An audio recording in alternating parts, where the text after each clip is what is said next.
What about oak trees in the food forests?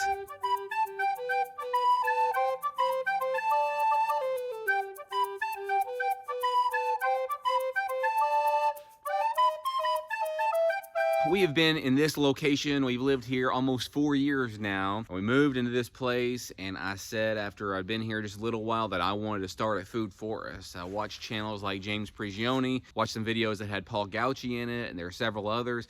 There's one that I really enjoy that's been very inspiring to me. It's a 23-year-old food forest. They talk about letting the wild in, but we have in our front yard, around our house, in our food forest, we have some oak trees. This is an oak tree. This over here is an oak tree. This is across the road. We don't have any fruit trees over here, but I think that's an oak tree as well. And I've got a big one right here, but that's not all that I have in my food forest. There's a couple apple trees here behind me, and there's some up here by the road. There's also a plum tree and some peach trees. There's a fig tree over here. We've got several different fruit trees over here, but I've also got oak trees. And some people might wonder why you put oak trees or why you have oak trees in your food forest. And the answer is really simple. Firstly is because they were already here. There's a lot of people who say if you have a forest, you already have a food forest. And I think that's true.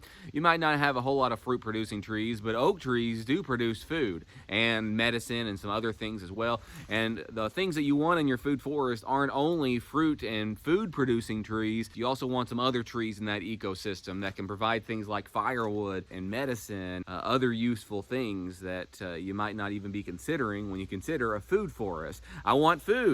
Why would I have oak trees? Well, you actually can eat the acorns off of oak trees. They have a lot of tannins in them, so you kind of have to process them some. You can make some flour out of it, and you can make some food from that. It's a really lengthy process and probably not worth it for most people, but probably is also a great skill to have if you are interested in survivalism and preparedness and things like that. Because if the supply chain breaks down and you can't go and get things, then you want to be able to use the things that you have around here. In permaculture, there's several different layers to the food forest. I think there are 7 of them. There's the root crop, then there's the ground cover, there's the vining, there's the mid layer, and there's the upper canopy. And since these trees were already here, they provide that upper canopy for us at the very beginning without us having to do anything. This is one of these oak trees that are in my front yard. It's kind of curvy. It's got a lot of character, so I kind of like that about it. One of the problems of having these larger trees in your food forest is it does shade other things out. This is a Granny Smith apple right here, but look on the ground behind the Granny Smith apple. What do you notice on the ground over here besides just a few other plants and weeds and things that have grown up here?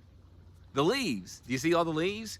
So one of the really great reasons that you have oak and larger trees in your food forest, and mature trees, is because it's dropping all of these leaves down on the ground and it's mulching the whole thing and adding more and more mulch to the ground, and that's going to provide more nutrition for the rest of these plants. Also, all the mycorrhizal fungi. The kids were watching Magic School Bus the other day, and they were mentioning a forest and the mycorrhizal fungi, that there's this connection, this network in between them. There's all these roots and stuff that's going through here. And also on top of all that, I added all of this wood chip mulch. This wood chip mulch and the roots that are already under the ground through these bigger trees, providing this network, this communication that they can add and give to each other, and give nutrients to each other. It's really wonderful and amazing for the plants here. It's really easy to wish that you had other places and other things.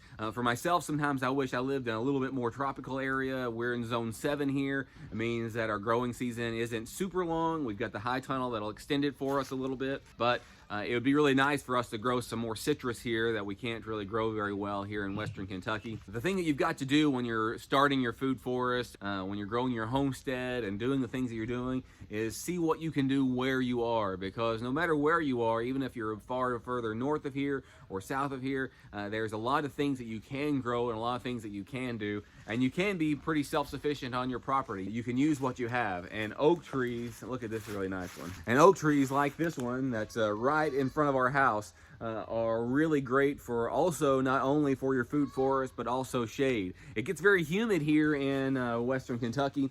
It's very hot and humid, and we don't use our air conditioner, so the shade provided by these trees really help cool it down for us in the summer.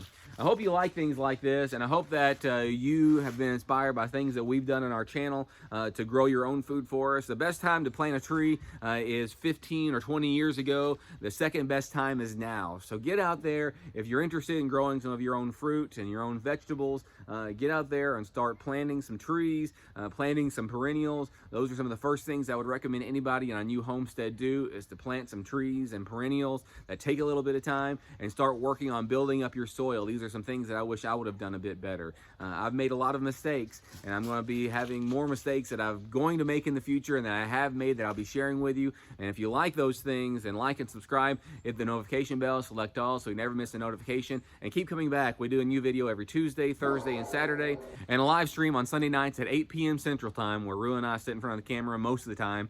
She's been sick with coronavirus, but she's getting better. She's actually inside doing some things with the kids now. She's got to build up some strength, but we do that every Sunday night at 8 p.m. Central Time, and we'd love to have you there. Thanks.